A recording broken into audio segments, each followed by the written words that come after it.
All right. Do you know where fingerprints come from? Don't look at the notes. Don't look at the notes. Okay, I'm not going to look at it. Guys, like quiz time, isn't it? All right, this actually blew my mind. This was really interesting. Is it folds somehow? Folds? Like leftover folds? No, not leftover folds. All right, so I'll tell you.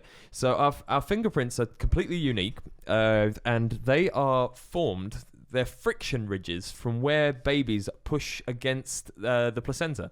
What? So not the placenta. Sorry, push against the wall amniotic of sac. Exactly. The against the walls. So they're friction basically not burns, but like ridges.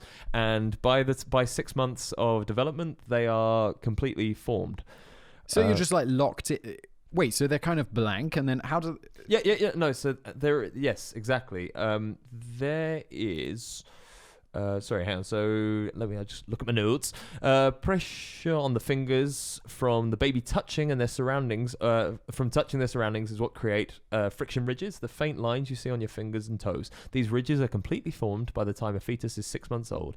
That's 3 months before the baby is born, of course, we all know that. And there is a condition where you don't have fingerprints, and there's very few people have it. But I've heard of this, maybe from CSI. Think of what it's called. I wrote it here. There are a couple of medical conditions. Yeah, here you go. Called a dermatoglyphia. Sure. A dermatoglyphia, in which people actually don't have fingerprints. I'm not entirely sure why. I assume they had their fingers tucked neatly under their armpits or something when they were in the womb. There's no other problems for them? I don't imagine so. They can get away with crime. Wow. Yeah. I mean, it's. I thought this might be interesting for you as a baby daddy. Yeah, it's pretty cool. No, and you know, okay. So when you think of solving a crime, what's like the typical thing that you're like, oh, we'll catch them this way.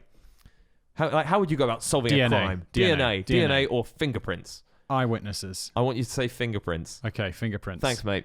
All right, so you're welcome. Certain countries use fingerprints far more than others. Okay. Australia is... I mean, I would say fingerprints if I was reading like a Sherlock Holmes novel from 1901 or whatever. Well, you joke, but like this is... I know, it's a major... No. It's like in many countries now, it's not used. They use DNA registering. But in Australia, it's still one of the highest levels of using fingerprints to incriminate people. Wow. In the world. Makes sense. Here I've got in Australia, police use the National Automated Fingerprint Identification System, a database with more than AFIS. Watched too much CSI as a kid. With more than 2.6 million sets of fingerprints to narrow down a field of fingerprints to compare. But the final decision on whether there is a match is made by a person, not by a computer system. Okay, cool. All right, I'm okay with this. All right, so until the mid-2000s, little scientific research had been done on most forensic disciplines, including fingerprinting. The lack of research became widely publicized in 2019 when the US National Research Council published a landmark report on their forensic sciences. It found that the only forensic method which had been rigorously validated was nuclear DNA analysis. Okay. All the other forensic sciences, including fingerprinting, lacked a proper scientific foundation. Okay. When examining this issue again in 2016, the President's Council of Advisors on Science and Technology, PACAST, in the US, found that only two properly designed studies of latent fingerprint analysis have been conducted. These both found the rate of false matches, known as false positives, to be very high. 1 in 18 or 1 in 30. So that's high. One of the main error rates is that that's not enough to get a conviction. Exactly. No, this is the point: is that they're saying there have been many convictions based on like hundreds, thousands of convictions based on fingerprints. Just fingerprints that it's not correct. Exactly. Wow. For a mixture of their all of this stuff's so bad. Incomplete fingerprinting, and also there's the human error of using your eye saying that's that fingerprint. Yeah, but they must have double checking and... I imagine they double check, but how many times, like, if you looked at my fingerprint and then looked at it somewhere else and it was a little bit smudged. I had no idea that was so bad. Yeah, I had a friend, he studied as a criminal biologist. So, like, cool. Yeah, it was quite cool. And he said that, I'm not sure, I might be ad-libbing this now. If I remember correctly, he said that 92 or something % of all fingerprints which are taken at a crime scene are not complete enough to use as evidence. Wow. Yeah.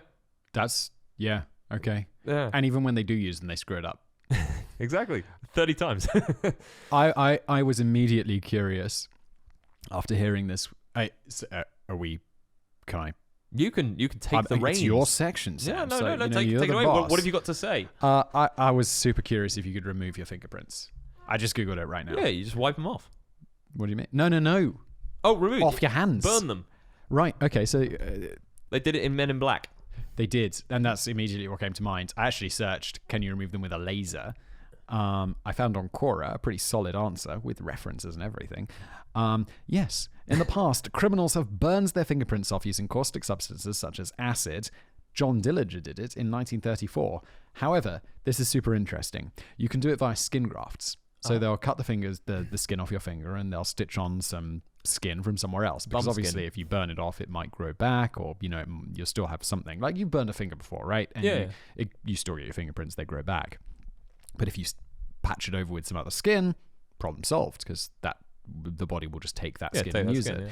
Yeah. You can apparently have this done in Dominican Republic. It's like, I guess, an underground procedure, but they say it's apparently popular in the Dominican Republic, costing about $1,000 to $7,000 to have your fingerprints removed. For our listeners, that is not recommended. If you've listened to our previous podcast, you heard about the dude from China. So you want it to get even worse? You think that's not as recommended? How about this? A technical report from Michigan State University includes 3 images of 4 different methods: burning off with caustic substance, biting off, transplanted skin from feet, which we talked about, and just surgical removal, just straight up, just ripping it off.